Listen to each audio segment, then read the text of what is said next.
What would you do if you got a message from someone you buried? Not a dream, not a glitch, a real message with a photo attached from a number that hasn't been active in 2 years at 2:47 in the morning. That's exactly what happened to Sarah, a 22-year-old girl who had stood at her best friend's grave, placed flowers on the dirt with her own hands, and watched them lower the coffin. She knew he was gone. And then one night, his name lit up her phone.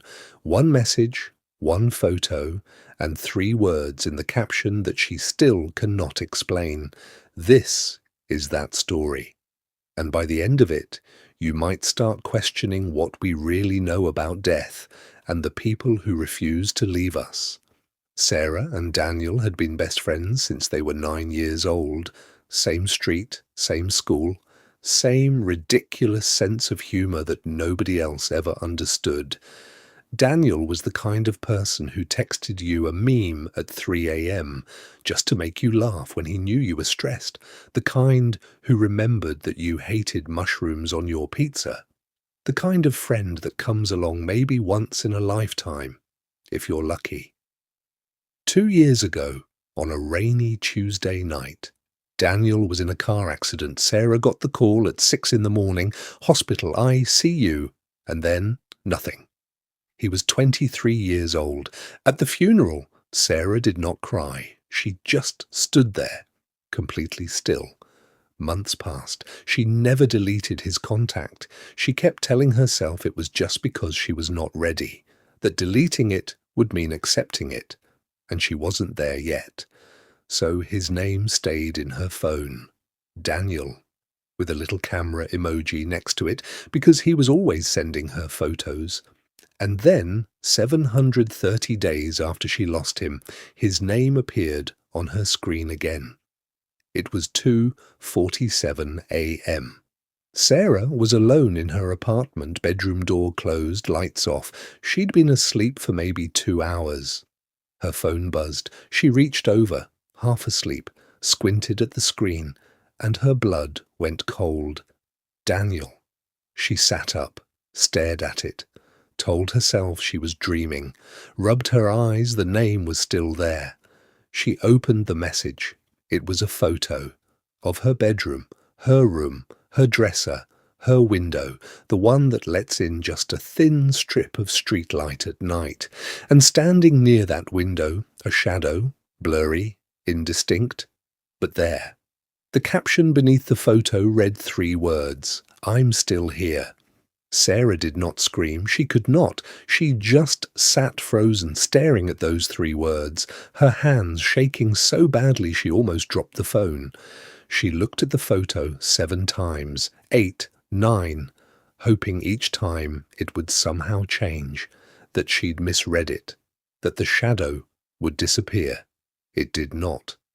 The angle of the photo, it could only have been taken from inside the room, near the door, close, which meant whoever took it was already inside.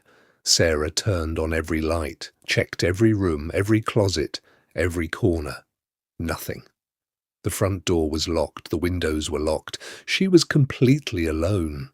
But the message was real. The photo was real. And it was sitting right there, in her inbox, time-stamped 2:47 a.m. from a number that had been dead for 2 years. The next morning, Sarah called Daniel's mother. Before she could even finish explaining, Daniel's mom went quiet on the other end. Then she said, in a voice barely above a whisper, that she had received a message too, same number, same night, same time. Her message said only this, "Mum, I'm sorry for everything." Sarah went to her phone carrier. Their answer was clear. The number had been deactivated. No outgoing calls, no outgoing messages.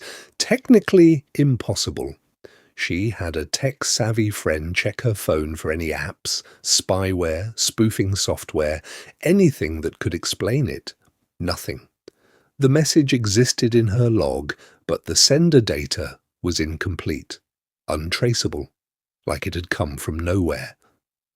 2 explanations emerged. The first, And the logical one is that Daniel had scheduled these messages in advance. Some apps allow you to write a message and set it to deliver months or even years later. Maybe he wrote them during a dark time in his life.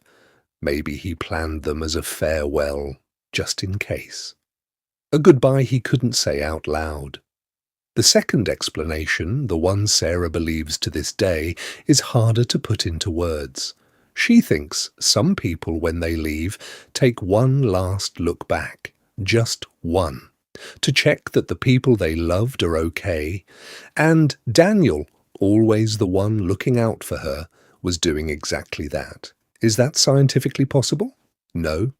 But here's what is true. That was the first night in 2 years that Sarah slept without waking up at 3 a.m., reaching for her phone to text him. She woke up at 8, peaceful, like something had finally been settled. Nobody knows what happens after we die, not really, but maybe, just maybe, love doesn't follow the same rules as everything else. Maybe the connections that are real enough, deep enough, don't just switch off because a heart stops beating. Maybe some people find a way to say the things they never got to say, even if it's just 3 words through a dead phone at 2:47 in the morning. Sarah never deleted the contact. She never deleted the message either. And sometimes, on the night she really misses him, she opens the photo, looks at that shadow by the window and says out loud, "I know, I'm okay." Has anything like this ever happened to you? Something you could not explain, a coincidence that felt too specific to be random? A moment that made you wonder if someone was still watching over you? Tell me in the comments. I read every single one. If this story stayed with you, hit the like button. It genuinely helps more people find these stories, and it tells me you want more. Subscribe if you're new. I post new stories every week, and trust me, next week's might be even stranger than this one. Ring the bell so you don't miss it. Until then, take care of yourself. And maybe, don't check your phone alone at 2 a.m. You never know who might be trying to reach you.